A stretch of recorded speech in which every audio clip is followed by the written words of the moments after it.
How's it going, everyone? It is Glig here from theavidentries.com, and I'm back with more Shadows Before Dawn. Sorry, I'm just realizing it has been quite a bit of time since tool number 25. Not that long, but hopefully, I've given you a decent amount of time to catch up if you started watching these recently, or we're on tool 25, because honestly, I feel like that one, facing down the 8 faces of self-sabotage, was probably my favorite tool in this book so far. So, if you skip that one or something, make sure to go back and check that one out. A very, very, very good tool. Anyway, we're on to tool number 26 today, which is clearing out the clutter. And I'm just going to hop right into it. So first section, making room for you, or making more room for you. Do you have enough room in your life to love yourself? If not, take the pivotal step toward loving yourself by making space enough for this to happen. It is a very symbolic step, and it's like clearing out the clutter. In this case, clutter can be defined as anything that stands between you and the vision you have for your ideal life.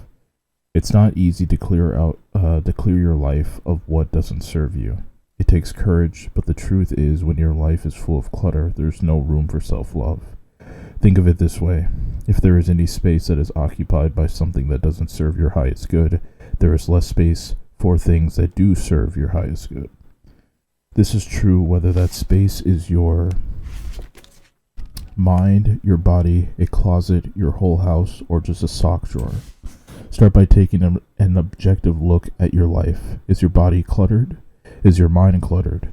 Is your living environment cluttered? Is your schedule cluttered? What things in your life no longer serve your highest good? When you are looking over your life, ask yourself, does this thought, person, place, or object enable me to be closer to my vision of the life I want to live? Or does it make me feel as if I am further away from it? If the answer is yes, keep it, but many times you will get a resounding no. If so, ask yourself this question honestly. What is this doing in my life? As soon as you get insight, act upon it. It's time to purge what you no longer need. Once you clear out old objects, old habits, old beliefs, and people who do not add to your well-being, all the things and beings that no longer serve your highest good, you will create emptiness. All this new emptiness is an invitation for you to fill the space consciously with things that do serve you and that do support your well-being. That's interesting. The majority of this book addresses clearing out the replacing of eternal things that no longer serve your consciousness and your body. So now it is time to address the external aspect of your reality.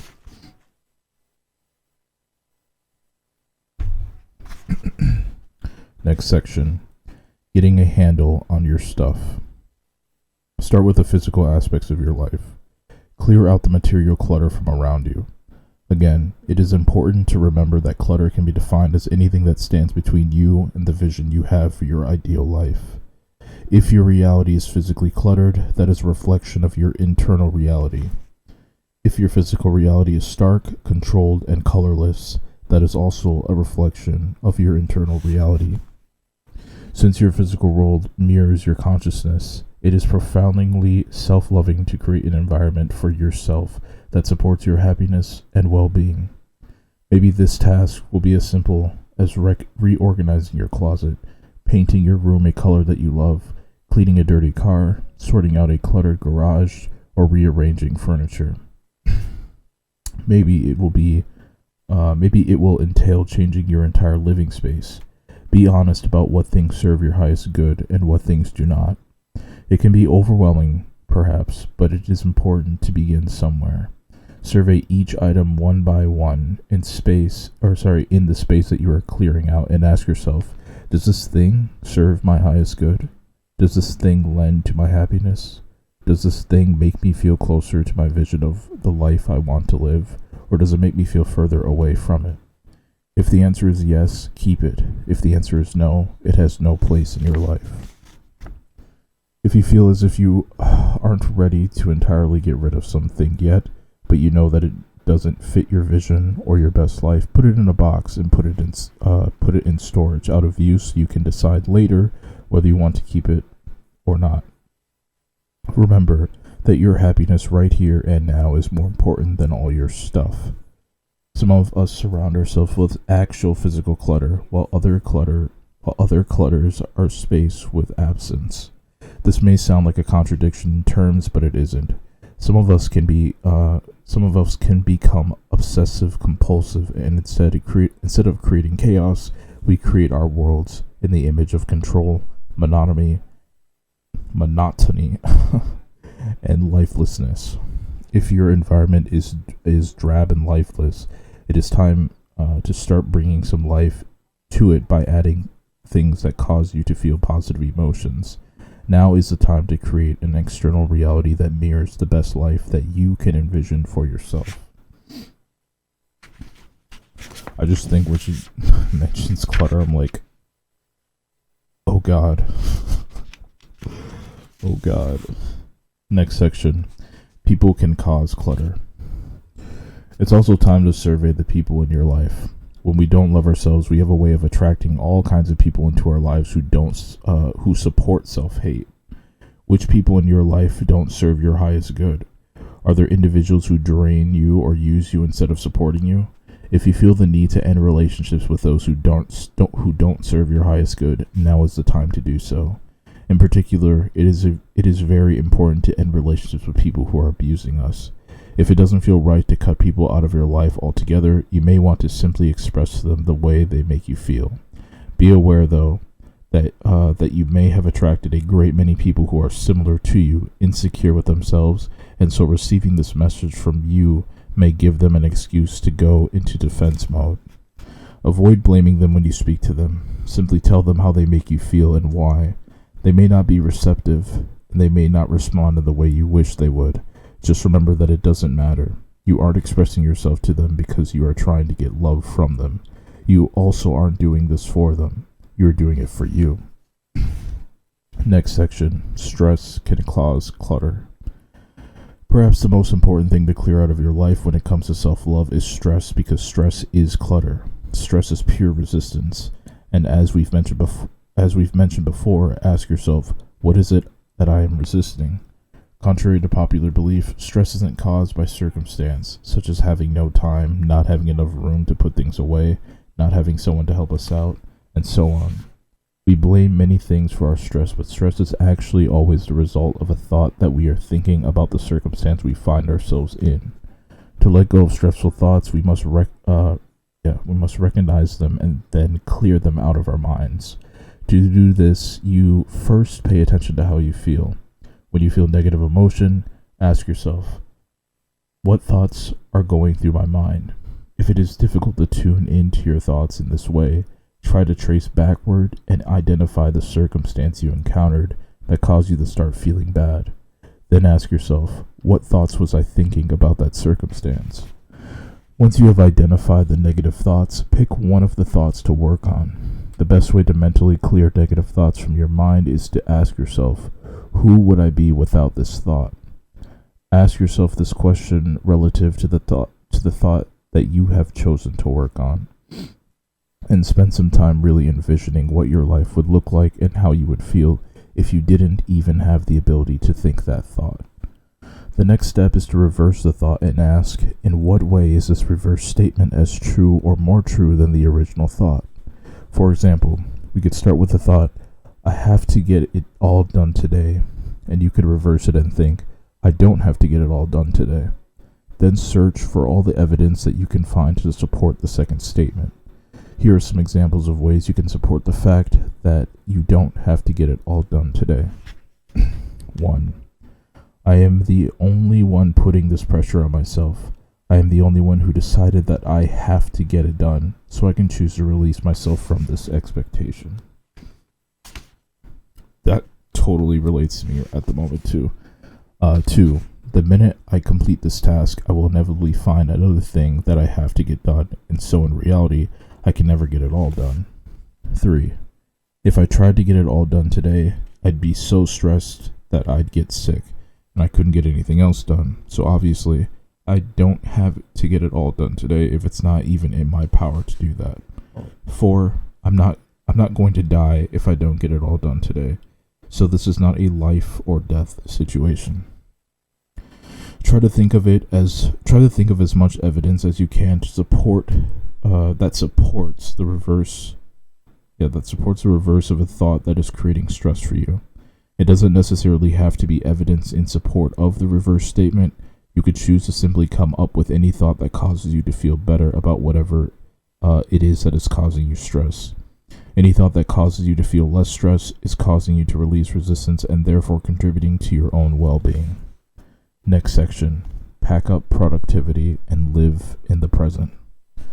Most of us, I think I just accidentally messed up my mic. Anyway, I was saying this is probably going to hit me pretty hard. Most of us have an addiction to the idea of productivity because we think productivity is what makes a person successful. We have been conditioned to think that success is what brings us self-worth, positive attention from others, and ultimately love. Because of this, our lives become total chaos. We are constantly looking ahead to the next thing. It becomes a cycle of worry and stress that prevents us from experiencing and appreciating the only thing we really have control over, which is the present moment. Okay, so this is like back to being present, something that I've always struggled with. Focusing on the present moment is one of the best ways to clear your life of stress. When you are focusing on the present moment, you are clearing the clutter of the past and the future out of the now. Practice coming back to the present moment every day. If you can learn to recognize the feeling of stress, then you can use stress as a trigger. The following is an exercise to help you do this. 1. When you feel the trigger go off, that is to say, when you recognize the first feeling of stress, use it as a reminder to come back to the present moment. 2. To come back into the present moment, simply withdraw your attention from whatever it is that you are thinking about and focus it on what's around you right here and now. Take a few really deep breaths while focusing only on your inhaling and exhaling. Focusing on the breath helps you instantly align with the present moment. 3. Then tune into your senses. Look at what's right in front of you right now. Listen to the sounds around you. Smell the fragrances of your environment. Feel the fabric of your clothes and the pressure of your feet against the floor. Reconnect with the experience of the exact moment you are in. 4. Close your eyes and focus on what is going on inside you in the present moment. For example, scan each part of your body and tune into how each part of your body feels. Turn your attention to your feet and work your way up your body, stopping your attention at your legs, your pelvis, your chest, your neck, your head, your shoulders, your arms, and your hands. Without judgment, just sit with the sensations that you are feeling when you tune into each area of your body. 5. Next, tune into the emotions you are feeling right here and now. Without judging them, just surrender to those emotions by sitting with them and observing the way they feel. Next section, simplify your life. Be aware that how you organize your life adds greatly to the stress that might be cluttering up your life. What's the solution? Simplify your life. Simplifying your life is more of a process than a goal, because to truly simplify our lives, we need to allow ourselves to organize our priorities and amend our decisions as time goes on. The initial goal when you are simplifying your life is to identify what is most important to you and deal with the highest priority of things first. Then you can eliminate everything that isn't important to you. The more complicated your life is, the more stress you are going to experience, so be prepared to simplify every aspect of your life. Your commitments, your tasks, your finances, your schedule, your relationships, your environment, and your goals. Trust your intuition. You most likely already know what areas of your life need to be simplified. If not, ask yourself what areas of your life cause you to feel the most stress, and those will be the ones that need to be simplified the most. The goal when you are simplifying your life is to clear your life of unnecessary things, but remember that things that add to your happiness are considered necessities. Those you are going to keep.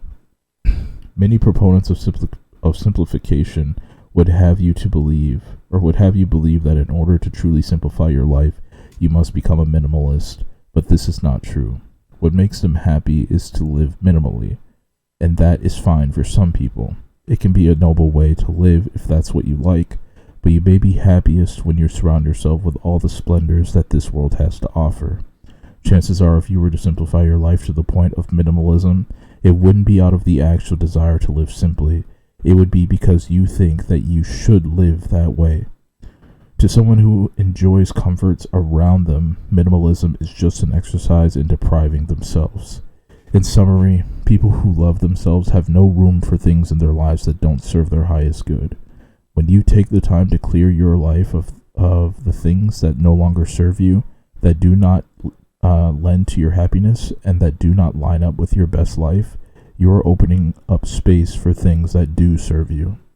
You will soon find that you are attracting new things, new ideas, and new people to take their place, and you will be surrounded with elements that do contribute to your happiness and create the best life you can envision for yourself. And that's going to do it for tool number 26, clearing out the clutter. A very decent.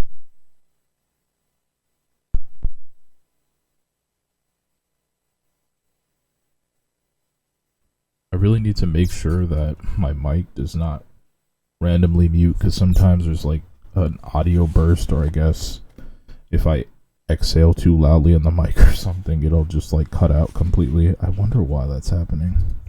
I should probably figure that out. But anyway, that's going to do it for tool number 26.